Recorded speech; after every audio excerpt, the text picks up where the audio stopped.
Martedì abbiamo insediato formalmente la cabina di regia, anche se dal 9 di febbraio sta già lavorando, quella che andrà a definire i livelli essenziali delle prestazioni, i costi e i fabbisogni standard. Quindi quel doppio binario sta correndo.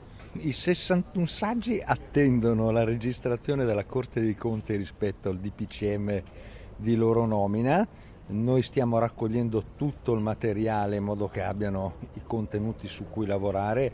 Ritengo che da fine di aprile i saggi dovranno dirci quali materie sono riferibili ai LEP o meno, perché quelle di cui c'è la necessità della definizione dei LEP devono avere la definizione per poter essere trasferite.